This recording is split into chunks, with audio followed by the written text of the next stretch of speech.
Adam Whitney, welcome to the show, bro. I appreciate you coming on. Man, I'm so stoked and honored to be here, brother. Thanks for having me. My pleasure. The way we got connected was interesting. I think I heard you we followed each other online, but then I heard you as a guest on someone else's podcast. And I'm like, this guy, Adam, he knows his stuff. He's got a cool story. I said, I got to get him on my show. So the day has finally come where I got you on the show. So I appreciate it. Hope you're having a great evening. I know it's like 6 o'clock back in Virginia. It's only 3 o'clock here at San Diego. So the day is still young. So I know you used to live. Your weather's nicer too. You got the good weather. Yeah, it's like 70 today. I haven't really been outside besides going to the gym. So it's kind of weird. I work a lot inside. I live in Southern Cal and I try to enjoy the weather when I can. Maybe I'll go for a walk after this podcast, but what's it like in DC? You guys or Quantico? Is it cold or is it, 70s? What's the weather like down there? No, it's actually starting to warm up. We're hitting the 60s. So daytime, midday's pretty good. Yeah, that's not bad. Yeah. Not bad. Anyway, people don't give a shit about the weather. They care about how can they be more successful in business, right? So let's give the listeners a little bit of background on how did you get into the real estate business? Because your story literally knocked my socks off when I heard it. And I was like, holy, this is crazy. So give the listeners a little bit about who you are, how you got to where you're at, and then we'll start jumping into your business. Yeah, man. I'm an active duty Marine still to today. So I spent a lot of time thinking about real estate, but not acting. I joined the Marine Corps in 2004. I was making a cross-country move and I read the book Rich Dad, Poor Dad in 2008. It sunk in, but it didn't really mean anything to me at that time. I was interested in real estate, but no action, and I was busy. 2017, I was moving actually to this area in Quantico, Virginia for a year. And I said, I'll just buy a property and I'll rent it when I leave. So I did do that. And actually I'm sitting in that house now and it's appreciated $160,000 since 2017. So it's good. That's solid. Yeah, you can't complain. And then 2018, 19, I just got fascinated, man. And I started obsessively reading, learning, listening to podcasts like yours. And one thing I think that I have a superpower of is I'm a fast actor. I'm a lifelong learner, and that's what I want to do. I'm going to do it, and then I go. So I started buying rentals. I started doing a little bit of private lending. I started investing in syndications as a limited partner. And for whatever reason, I was going down this commercial track. I had contracted with a couple of JV partners, this 42 unit in Missouri. It was like 2.1 million. We were going to take it down ourselves. And it fell apart in due diligence. And I just didn't like how slow it was. I liked the thrill of the deal. I started to become less interested in doing 2 to 3 deals a year. Not that you can't make a ton of money doing that, but it just wasn't filling my cup. So I started to see people around me flipping and wholesaling, and I didn't really know anything about marketing or sales. And in 2020, I joined a mentorship group. I knew some people in it. I knew the owner of it. I knew who he was. He was another military guy. And I was like, okay, I know I can trust him. I'm willing to ship him some money and see what I can do with this information. So October 2020, I just consumed every bit of information about marketing and sales I could. Started marketing November. Had some struggles, one-man show. By April, I got deal 1 closed, and then 2 through 10 closed shortly after that in 2021. And then I got a really unique opportunity from my now partner, Bill Allen, who he was just at a position in Blackjack Real Estate, our business, where his COO was going on to do other things. And he had already started 3 or 4 other businesses. And he just saw what I was doing and said, you're kind of where I was about 5 years ago. Let's just speed that up. And I'm going to partner with you in this business. You can be the majority owner, have 100% decision authority. It's all yours, man. And I'm here to support. Let me know what you need. And I took over his business in Blackjack Real Estate and made some changes, learned a lot of stuff. And in 2022, we're in a growth mode now. Dude, that's unbelievable, that story. So not that long ago, you weren't even a full-time real estate investor. And now you're absolutely, plugged into, Blackjack. You're the majority owner now. And Blackjack's been around for a while. They were one of my original clients back in like 2018 or 2017. Remember, it was like Chad and Nate and Bill and all those familiar faces. And Sure. dude, it's so cool to see you, as the majority owner now and running that great operation. And they've always had a phenomenal reputation. I've worked with them personally. And I remember like when we were following each other, you mentioned Blackjack, and I'm like, maybe there's like Blackjack 2.0, because I always thought that like Blackjack was Bill and Nate. And then, when we connected, like you told me the story, and I'm like, that's unbelievable, bro. I'm like so happy for you. And that's amazing. So like, but we're going to get into the business in a minute. But like before that, like obviously the opportunity was amazing that you had. So how did you kind of like how did you process that? Because that was a big decision for you to make, right? Like you were doing deals, and then all of a sudden you got an opportunity of a lifetime to where you can, step in and take the company over. How did you process that? Because that's a life-changing thing, like it's a big decision that's going to take up a lot of your time. There's risks involved. So like, how did you kind of process that out to make sure at the end of the day, like it was the right decision? Because obviously it is now, but at the time, I'm sure it was quite frankly a lot to think about. Yeah, definitely. First, I would say that I was incredibly humbled that Bill made the call to me and wanted to even pose the opportunity to me. And it was a little bit of a sticker shock, because I think what most people assume that Bill and I were on the phone every day talking, and that just wasn't the case. I'm a part of his group, and he was kind of watching me from afar. I didn't know that. And he was trying to solve a problem he had. And there were a lot of things that were happening in the background with him that I had no idea about. So people always assume like there was some kind of harmony there between him and I, and then it just made sense. But I think he's a brilliant businessman, and he's a quick decision maker too. So, but for me, when he posed the opportunity to me, my exact response was, thank you, and I need probably 24 hours to make sense of this. Let me go home and talk to my wife. And it probably only ended up taking me about 25 minutes to make that decision. I love to be it. honest, just because I know Blackjack as well, and I know Bill, and he's a great entrepreneur. He's a good man, and our core values are deeply aligned, which we know that's really important when it comes to business. And I also told him, hey, I'm not looking for a boss, even though I would be significant majority owner. I'll be happy to have a strategic partner, but I want the whole, like, I want to make all the decisions. Right.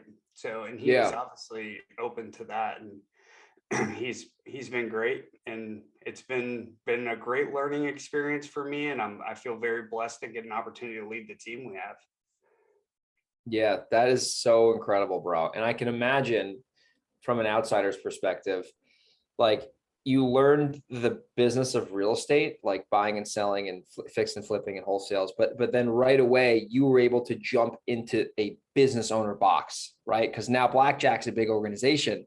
So like instead of learning lease options and sub 2 AITD transactions, like you had a team, marketing departments, systems, processes. So you were able to really speed up your growth as an entrepreneur by being able to jump into a business owner box, and then obviously use real estate as the widget to buy and sell and buy and rent. So that's incredible. And I'm so happy for you. And, we've never met in person. I'm sure we will one day, but I can't wait to be like, dude, cool to meet in person, shake your hand, and probably grab a beer. So let's fast forward.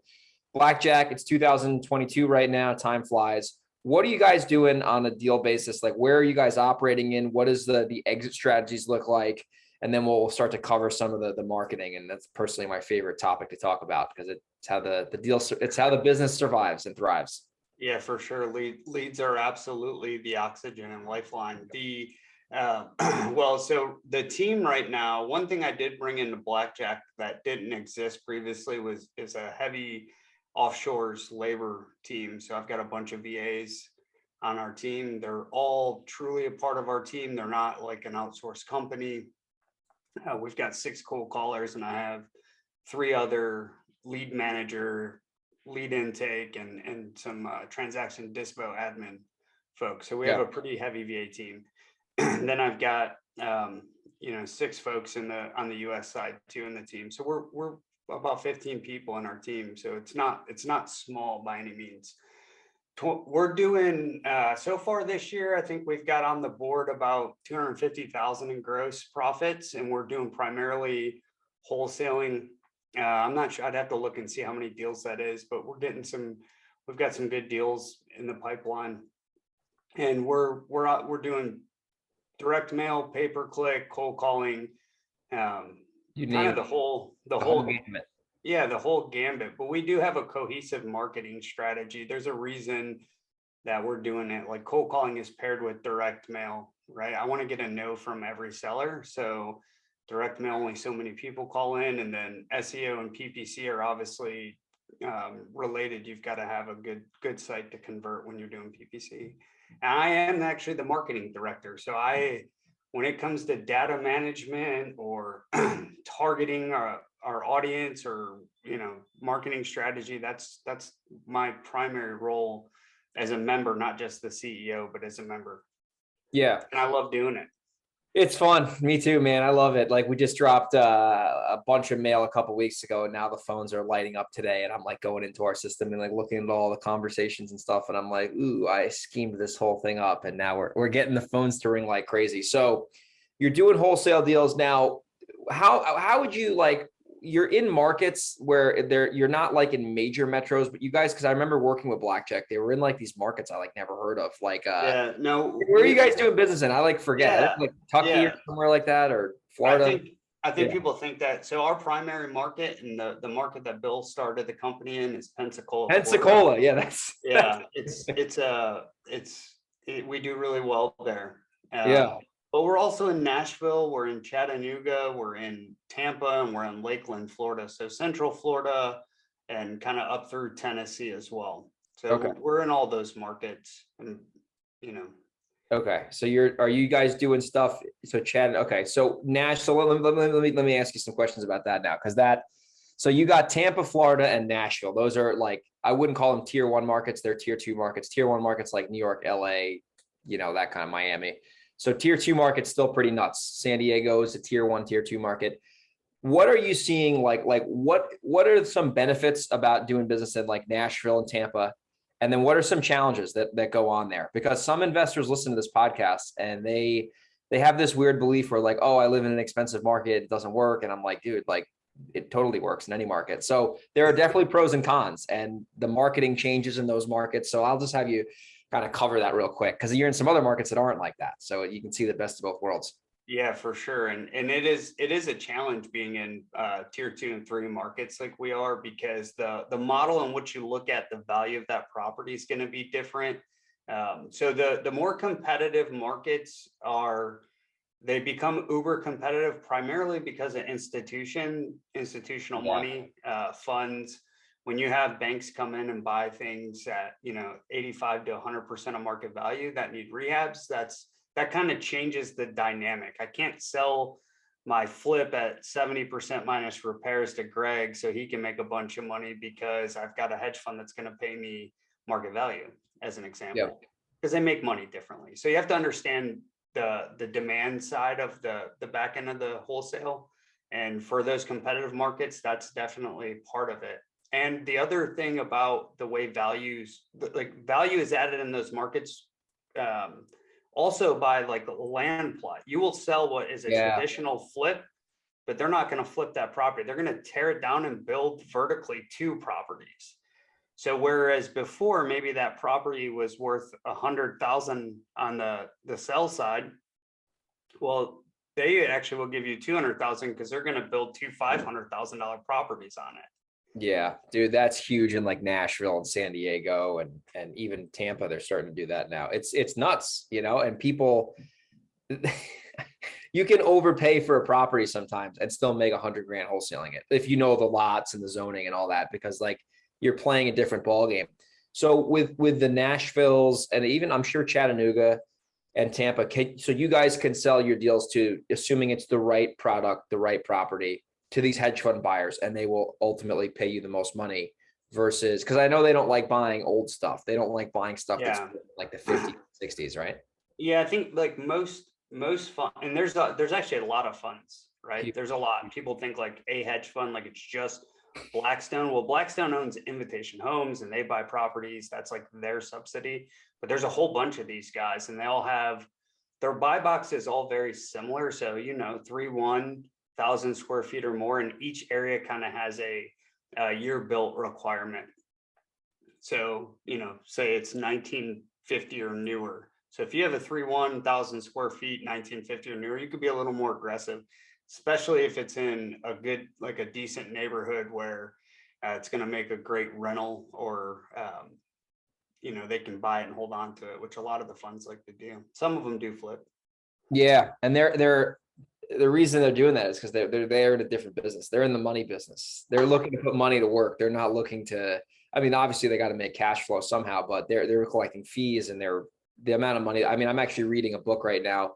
The founder of Blackstone. It's called What It Takes, and it's a real long. Just read that. Yeah. I'm rereading it right now. It's so good. It's great leadership book. It's probably one of the best books I've read in the past year. It's unbelievable. But just, I mean, the problem is we think about I even have to have this conversation with my sales guys too, just in general. They think about the value in the house, how they think about the value in the house. We do that with our thinking about, oh, well, I would buy it if, no, don't worry about that, right? Same thing with the hedge funds. They're not as they're reducing their risk with kind of generic requirements. I wouldn't say generic, but they have requirements. They've analyzed the data. They want to buy this type of thing. They're going to take this thing, put it into a portfolio, package it, sell it to a REIT at a 3% profit, and it's going to be $1 billion profit, right? They don't need to make $30,000 on one flip like we do. Dude, that's so true. And that's why the more you know your markets, the more money you're going to ultimately be able to make. Because I mean, we have deals in San Diego sometimes where like the seller is like super smart and they're just like, hey, like, I just want to get this price for it. And that's it. And like, they're not motivated. There's no pain. There's none of that. But you could still make 80 grand wholesaling it because the area, knowing what someone else will pay for it, and they're just reasonable, right? So I feel like with salespeople and like, especially in this industry, like a lot of gurus on stage, like talk about like this motivated seller unicorn. And I see, like, I train my sales team. I'm like, listen, like we're looking for reasonable sellers, like people who are reasonable. They're not generally going to be desperate, especially in New York and California. There's people are very, very smart usually, and they want to sell for convenience. And they'll give up some equity for convenience, but it's not like it's like this whole like, oh, they're going to foreclosure tomorrow. And there's like, it's not like that. Like we did a deal yesterday with a guy and he was super smart, savvy guy in Long Island, sold the property at a reasonable discount, wasn't a home run, but he knew exactly what was going on. And like everyone, won on the deal. So like with like the conversions and like, we're kind of going down a different rabbit hole now, but like, I see all these people trying to chase these crazy sellers and I'm like, they don't exist really. Like you got to know how to get a seller to commit to taking action, make sure that, they're qualified, AKA they have a problem you can solve, find out how bad the problem is. And then make sure that every time you have a conversation, there's a step in the right direction, whether that's a yes or whether that's a no. And then if it's a no, find out why, you know what I mean? And it's like, it's not anything too crazy. And it just comes down to knowing your numbers, knowing how to convert the right way. And I'm sure, I mean, you manage your salespeople. So like, it's really not as crazy as people make it seem, especially in these markets where you can, overpay, Yeah, definitely. And I think that, that's one thing we talk about a lot is, we'll look at a subject property and it's like, well, this is where their price is. I'm like, I don't care. Why do they want to sell it? Yeah. What do they tell? What's their story? I'll always ask them, well, tell me what their story is, because I think they just get it's so much better when the price is right around what you're trying to get. It makes easier, right? Yeah. It's like, doesn't really take sales skills to do that though. Totally, dude. Do you find it with your sales team? Like, I'll give you an example. We get a lot of our deals on the follow-up. And when I say the follow-up, I don't mean like a year down the line, even though that does happen sometimes, but it's usually the third, fourth, fifth, sixth, seventh, eighth call. Cause like, Yeah. It takes a little bit of time. 90% of the time. Yeah. I would say it's probably 95. Of course, sometimes you get that one call close, and that's like we do get the occasional PPC lead who's like, take it, please take it now. That's not common. I wish it was more common. Please take it now. Yeah. That happens. That does happen sometimes, but Yeah. it's definitely touches like 4 through 9. And each marketing channel too has kind of a different lifespan of that particular lead, right? Because we have leads come into the system that don't even convert to appointments. So my cold call leads still get qualified by my lead management team too, or some people call it a follow-up specialist. But like a cold call lead is not going to be as hot oftentimes, and that thing's typically in my database for 3 to 6 months before we convert it. Yeah. Yeah. And that's where a lot of business owners get frustrated with marketing, is because they're like spending money on cold calling. They're spending $2,000 a month, which is like nothing. And they're like, oh, all the leads suck. And I'm like, well, how many, like, what's your process for even determining if this is like you know what I mean? Like, they just make a statement and I'm like, dude, like, you've been doing this for 2 months. You spent $4,000. So like, for example, in our business, our cost per qualified lead with direct mail is like $225, which is respectable and it's profitable. Good, but like with cold call, yeah, it's decent, but we've been mailing for a while, but like, I'm like, you spent $4,000 and you don't have a deal yet. It's like, if the cost per deal in your market is like $6,000, like you still got $2,000 to go. And then maybe there's a problem. Like, I don't know what the deal is, but like a cold call lead, I found they're going to require more follow-up, but usually there's less competition with a cold call lead because the competitors don't want to follow up like that. Like, and then on the other side, a PPC or an SEO lead, they're going to be more motivated mostly every time, but you're going to most likely have to get it. They're going to get 3 or 4 offers usually. Sometimes they'll just sell to you regardless, but it's a trade-off. Speed to lead matters. And with their online leads, you have to, that thing comes in, it is, you got 3 minutes or less to get it, or somebody else can have it. Right. Yeah. And I would say the other thing too, and I do a little bit of coaching. Now I'm not a guru. I don't have a coaching business. I just help out in another group. But well, I tell these guys like, hey, my conversion for not for appointment, but for lead to contract on cold calling was like 60 cold call leads to get a contract. Mm-hmm.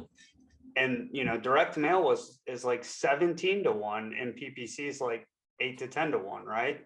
Yeah. But what I tell them is, if you started doing it today, right now from scratch, and you got 60 cold call leads, doesn't mean you're going to convert in that first month with those 60 leads. You probably don't convert until month 3. But if you continue to market consistently and don't let off the gas, it all eventually catches up, and then you become a consistent closer. Dude, that's such good advice. And then all the ROI comes after that. And then you're like, oh, wow, like I spent 10 grand and made 50 grand. And if I didn't follow up, or we didn't follow up, your marketing campaign would have been in the toilet, and it only takes, like I always say with direct, like, especially with mail, people get freaked out to spend that kind of money. And I'm like, listen, you're going to spend a lot of money, but it takes like 2 good deals from that campaign to get a 6 to 10x return on your ad spend, depending on your market and your buyers list. But I'm like, even if all the leads are shit, right, and you get 2 deals from it, or even 1 deal and you make 50 grand, like, is that mailing worth it? Like, you know what I mean? And like, they're just thinking like, it's like, oh, well, I got to get this unicorn seller. And, and it's just, the consistency is so big, especially when you start growing a team, right? Because now you got to be responsible for their leads. They got to be responsible to close them. So that actually, I want to pivot over to our next kind of segment here.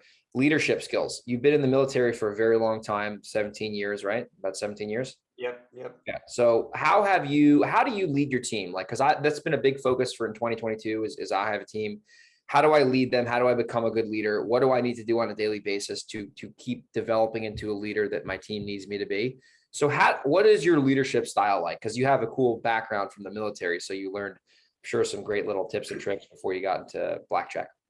Yeah, I think there's a couple kind of key fundamentals. One is being a consistent leader. There's nothing more frustrating for anybody on a team to work with somebody who's got emotional highs and lows, it can become challenging. So to be fair and consistent, whatever your style is really important. I tend to be, surprisingly or not, I'm not kind of I'm not really a yeller or, hey, you messed up, but I can have very confrontational conversations with us walking away and having a hug at the end. Yeah, that's good. So I think that's consistency is really important. Being fair is really important. And I think those are kind of underplayed values. The other thing is, there's a great book. I think it's on my shelf over here. It's called Legacy. And this is a lesson that I learned in the military. And in the book, they call it sweeping the sheds. So what they mean by that is being willing to get your hands dirty and get on with your team and do some of the work.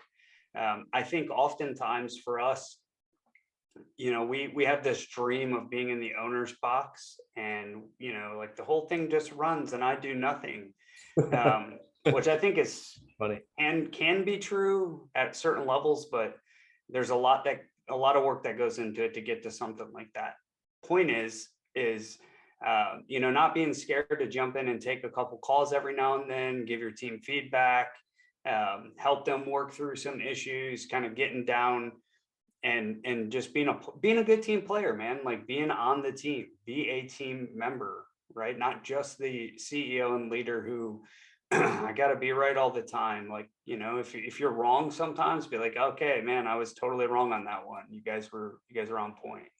It's Dude, just little things like that. Genuine, consistent, fair. Everybody's different as a human. There's no leadership style or book you can read. There's no one size fits all. I've led everything from 4 guys to 205 guys in the military from all walks of life. And, you just got to get to know your people, understand what makes them tick and just be a good teammate. Dude, that is such good advice. And the team will see when you lead by example, like you mentioned, the right people. The key is you got to get the right people, which is a different conversation, but they will feed off that energy and then they'll respect you. They'll respect the entire mission. And I don't mean military mission, like, business mission. And then they'll reciprocate, right? So like, for example, you mentioned you jump in the weeds. I jump in the weeds all the time. Like if it's a Saturday, like I still say this, people think I'm crazy. Dude, if it's a Saturday and my acquisitions guy's snowboarding and my assistant's, at the beach because she lives in LA and a lead comes in and I'm doing nothing, you best bet I'm calling that lead back, dude. Yeah. Like yeah. I'm obligated as their leader to do that for them. I'm going to play for them. You know what I mean? Cause it's, you know what I mean? Like, and that's a big deal, cause some people will just like, oh, it's not my job. It's like, yeah, bad attitude to have, man. And I genuinely have a love for the folks on my team. Like I want to see all of them win, but I also have to have, hard conversations, especially with our sales team, right? Those guys are, they're like the wide receiver of the team. I'm the sales guy. But I always have to bring them back. Like, hey, this is a team sport, or, hey, why did that lead go to that person? It's like, well, the leads belong to the company, man. This is a team sport. We all do better when the company does better. And that's the way our company is structured. So yeah, man, it's cool. I'm having a good time leading these guys. It's a lot of fun. They challenge me every day. So I love it, dude. And it just forces you to do better. And I make decisions sometimes where like if I don't want to do something, I'm like, I might not want to like go to the gym or something, or we're on the treadmill. I have a love-hate relationship with. It's like, if I say no to the treadmill today, like, yeah, I could get away with it, but it's like, I'm probably going to say no to that thing someone on my team needs me to do to then move the ball forward. So because of that, I'm going to just do the damn treadmill because that will inspire me to do the thing that they need me to do. So just leading by example. And then, like you said, being like reasonable with team members. And that's a big thing that I've learned as a developing leader is like setting the right expectations with people and then also having consistent communication and like nipping issues in the butt right away. Like, for example, if something's going wrong, instead of letting it germinate and like kick the can down the road, like 3 weeks, it usually blows up. But if I notice something, I'm sure you're the same way. If you notice something, I'll just bring it up in a non-confrontational way. Like I'll just be, hey, seems like you were a little concerned about that. I just want to have a conversation to make sure I didn't do anything wrong. And if there was something you had an issue with, we could just work it out and, make sure that, we're on the same page about it. And like your teammates will respect you for that because they know you're looking out for them. You know what I mean? Yeah, for sure. And I'm very transparent, maybe to a fault as a person. And I talk to my team like, hey, like these leads cost us a lot of money, Yeah. right? And here's the thing, when you convert a lead and bring in more money, we spend it on more marketing and you get more leads and you put more money in your pocket, right? Because what we're talking about in leadership is the tangible aspect, but there's also, or the intangible aspect, there's also kind of the tangible aspect and the business aspect of leadership that is different from the military, right? You said it, like right person, right seat. Well, number one, get in A players, right? Somebody who's aligned with core values and understands what their scorecards are and can hit kind of their metrics, right? So Yeah. all all things that you got to hold people accountable to, just like I hold myself accountable to. It's cool because I'm the marketing director. So if the leads suck, if the leads aren't coming in, then, I will know because my team will be telling me, hey, this is not working. Yeah, that's so true, man. I like when we do a big mail drop, I'll like warn the team on like a Monday. I'll say, hey guys, we do our like daily huddle. I'm like, listen, phones are going to get a little freaky over the next 5 to 6 weeks. So now I'll be here helping you guys if needed, but the phones are going to get nuts because we like do big mailings and then like there's a lot of follow up and then we'll schedule it out again just so like we have that rhythm. But yeah, it's been a good time. And I heard a quote, I forgot who it was from. I think it was Darren Hardy. He's like, your enterprise will grow in proportion to your ability to lead people. And I remember like reading that and I was like, ooh, that's powerful stuff. Like that makes a lot of sense because like the business will only do as good as the leader and the leader's ability to grow. So interesting stuff. I used to think talking about leadership was boring until I had to become a leader. And now I think it's fun. Well, it's one of those things. it's hard, right? Because It is hard. It's a human endeavor and all people are different. And hey, like in your mind, where you want to go with your business and where you want to be in life doesn't mean you're able to convey and inspire people, right? You need to be able to convey your vision, cast a vision for the company, and talk about how they can be a part of that. Hey, this is where we want to go as a company, and it needs to be inspiring and it needs to relate to your team members. Like, how can they come along on that journey with you? And what does it do for them and their families? And a lot of those different things, because that's just as important. Because if you don't have a vision, you're probably not going to be attracting the talent that you need. And you do need talent. I think if leads are the oxygen of your business, but if you really want to scale, a hard lesson that I've been learning is it's really less about me in that front, and I have to have the best people on the team to get to where we really want to go, which is pretty big, right? Yeah, dude, 100%. That makes a ton of sense. And when you can get your team members to share with you what they want to achieve, and when you realize that your vehicle and their goals line up, you can get to the moon, right? And then it's like a self-fulfilling prophecy and a positive upward spiral. So as we start to wrap the show up here, I don't want to go too long here. We could, if we were eating dinner, we'd probably eat dinner for 3 hours.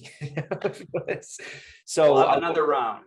Yeah, right. That's right. Next time you're in California, or I'm in the Quantico area. So last thing I want to cover is, you guys are doing a lot of wholesale deals. So what does your disposition process look like? Because that is a huge component of having a successful wholesale company. A lot of people leave a lot of money on the table, and that's a bad habit, especially when you have a team. Yeah, this is probably one of the least talked about but most important components when you do start to have consistent deal flow. And number one, people think you just send out an email marketing and the deal takes care of itself, but you and I know that to not be true all the time, right? So for us, we've got a transaction team and we have a dispositions manager who their sole purpose in life is to get the deal in front of as many investors as possible and a showing, keep a fair process. Like we don't put out ARVs. We don't put out our repair costs. We just put the deal out and we talk to, our guys on the phone, calling investors. Hey, did you see the deal? I think it's a good fit for you. And we try to get 4 or 5 guys there. We find that about five people show up to the showing, and you're typically going to sell that deal. And we do get a lot. We do get a lot of pushback too from buyers. They're like, "Hey, I'll buy it right now for your asking price."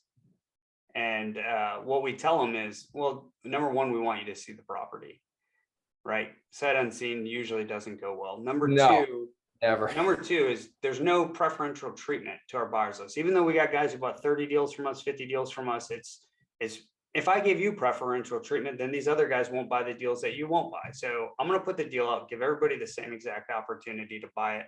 I encourage you to look at your numbers, your costs, your ARV, and make the best decision for your company, but always put an offer in. Dude, that's gold. It's so true. That's where new wholesalers get smoked, dude. They become friends with their cash buyers, and it turns into this like really like father-son relationship or whatever. And it just doesn't really end up making a lot of sense. Only time that might work, I will say, depending on if you have like a really hairy, crazy scenario and like no one can get inside for some reason. Like if you know one buyer is gonna like probably like there's definitely nuances, but like generally speaking, when you can get the most eyeballs and the most people inside that property, it is gonna, especially in 2022, depending on when people are listening to this, it's gonna go over ask. I mean, we have wholesale deals that will go way over ask sometimes, and these are not even listed on the MLS because like the buyers know there's a scarcity of inventory, and the wholesaler is literally controlling the process from the start. Like they're bringing the inventory to the table, whether a realtor is going to make a commission on it or whatever. They have the product that everyone desperately needs. And when you can get your disposition process dialed in, you can make more money per transaction, do less transactions because you're just being more efficient. So do you guys normally know after about 4 days if it's going to be a deal that's viable, or do you guys have it down to like, 3 or 4 hours, depending on what market? No, I say definitely a couple days. I mean, what's crazy to me is, I know some of our buyers. I know people who are buyers, and I talk to them, and I'm like, "Hey, what's up? You haven't like looked at any email? Are you still flipping?" Like, "Oh yeah, I'm flipping a bunch." It's like, "Do you look at the emails?" They're like, "No, can you just call me?" It's like, what? Yeah, they're funny. No, I will not just call you because you just said that. But I think one, and you have to keep in mind too, like we make a commitment to the seller, and we want to give we want that deal to move. So we want to make sure that we get the guy who's paying cash, ideally, guy we know is going to close. So there's all those kind of other factors. I think you're right. Like, I'm not just looking for whoever, I'm looking for the right buyer. It's not always about price. Price is important, but sometimes there's some sketchy buyers out there. You also have to be careful in these markets about these wholesalers who are trying to daisy chain deals. Oh my gosh, dude, it's all over California, bro. It's nuts. You have that a lot in Tampa and stuff. It's craziness in San Diego, dude. It's like, and the challenging thing too is you get a lot of new buyers that come into the bigger markets, right? Tampa, Nashville, San Diego. And you have to do some serious vetting and work. Like, okay, show me your proof of funds. Okay, no, not from that website, like your actual bank account.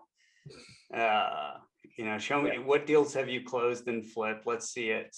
Text me some pictures. I don't know. Yeah, dude, you got to vet them. Man, we've had some horror stories with buyers. I'm sure you have, but you learn, you get smarter. But I found too, like as a wholesaler, right? I probably wholesale 60% of our inventory. I keep the rest for rentals and flips. But like when you can close on the property and it's a spanking hot deal, regardless, you're in such a high leverage position when you're wholesaling. So good. Because you're like, dude, like if you're going to be a dick face, like I'll just buy the property and I'll send you a picture once I sell it with the money you would have made. You know what I mean? And it's like, but the new wholesalers, sometimes they can't close, and no fault to their own. They should align with someone in their market who can close, because you're going to have a lot more leverage when you're negotiating. Like when I do a deal and I know I'm going to try to wholesale it for this price, if I can't get it for that price, I'm buying it. Usually it's going to sell for that price, because the buyers can almost sense that like you're not screwing around. And they usually know when there's 5 other people in the house with them that, you're going to have to put up or shut up, because, supply and demand doesn't lie. So I'm sure you guys do that. You guys flip properties too. So you do some wholesales and all that stuff, right? Yeah. We'll do the occasional wholesale. We don't like to be in a property for too long now. We're not interested in holding on to the bag, but But yeah, we do some wholesales. We will buy some stuff that needs minimal work that has some value into it. Yeah, for sure. Totally, bro. Now, one more question and then we'll wrap it. So when you have your acquisitions team lock a deal down, are you guys going on the in-person appointments or are you buying over the telephone? Like, what is your high level? We don't get into the weeds, but your high level process when you're acquiring contracts, because there's so many schools of thought. Yeah, we actually do both. In Pensacola, we have a team member on the ground there who does go in person. That's kind of more like your traditional market, though. The rest of these markets were all virtual. So I got a rep who's only on the phones, closing deals on the phones, and it's closing with a little faith, getting some pictures, and having another conversation with the seller, or everything's all good and you're moving on to the next one. Totally. I found the virtual process actually somewhat easier. Main reason, you know this very well. It's like someone wants, I would say this, if someone's going on appointments, okay, they're probably going to convert higher because of the fact that they're there, right? But the energy, effort, and all the rigmarole that comes into driving to the appointment, getting stood up, driving back, this, that, like you could have made 7 offers while you're on your way to that house. And this is like if you're in a big metro area like, LA, where it takes forever to get anywhere. So I've found that even though the phone might not convert as high as in person, you can still get a higher output because of the sheer volume and opportunities you have. And it makes the process a little less like emotional to, like, some salespeople get really nervous for the appointment. Like they don't know who this person is. It's a stranger. Like I've just found the phone to be more of like a better way to systematize it, especially in the crazy markets, because like a lot of people are just going to be making offers with the phone anyway. They don't have time to meet somebody. I think, I've had this conversation with some other closers quite a bit recently, and I've got a friend who he swears by in person, just swears by it. But he's also a brilliant closer when he can get face to face with somebody. Okay. I mean, he is just an expert at connecting with people. So when he goes into your living room and leaves with the contract and you guys are hugging and crying at the end, like he does that to the tune of, $3, $4, $5 million a year. So, yeah. But he swears by it. He's like, dude, you're just not going to be as effective over the phone. I'm like, yeah, but I can, for your 3 appointments and 120 miles you drove today, we called 15 people. Yeah, that's and got 2 contracts. You got 1 contract today. It's like, well, my contract was deeper than the average of your 3, but I'm like, my 3 were total of more money than your 1, right? Yeah, dude, that's so true. And that's why we like just stick with the phones, even in California. I mean, sometimes we'll go on the appointment in California, or it depends, but like we got one on Friday where it's like, it made sense to go there. Ladies, like competing with someone, I'm like, you know what? I'll just go. I'll personally go. My acquisitions guy lives on the East Coast. I said, let's just go on this one. I'll take it. But yeah, I think just driving around. I will say this though, over the phones, there will be a market share that you won't capture, right? What do you mean by that? So like, there are some deals that person will not close over the phone with you. Like that one you went in person because you felt like I know if I get face to face, I'm gonna have a better chance. Multiple offer situation, I can add a personal touch to it like that. But you have the option to do that. A lot of people are virtual without the option. Some of our markets, we don't necessarily have the option either. So I do think there is a part of your market share. So if there's 100 available wholesale deals in one of my markets, there'll be some percentage of that, if I'm only virtual, that I'm probably never going to get, but other people might get. Okay, I know what you're saying. Yeah, that makes sense. Like the local guy exclusive, because like they're going to go on the appointment, they're going to do all that occasionally. And I'm not saying that's 50% of the deals. I'm just saying when you start capturing a lot of the market share, and then you're like, how do I squeeze more out of it? Well, that's one component. Then you have to do, hey, is that actually going to be worth it to put that time, cost, and energy into that? Totally. Or do we want to just ignore that part of the market share and focus solely here? Totally. No, that's so smart. And then just to put a cherry on top of that, like if you're buying virtually, your acquisitions manager pool can be nationwide, worldwide, right? You don't have to limit them to physically living in like Tulsa, Oklahoma or whatever. Like they can live anywhere.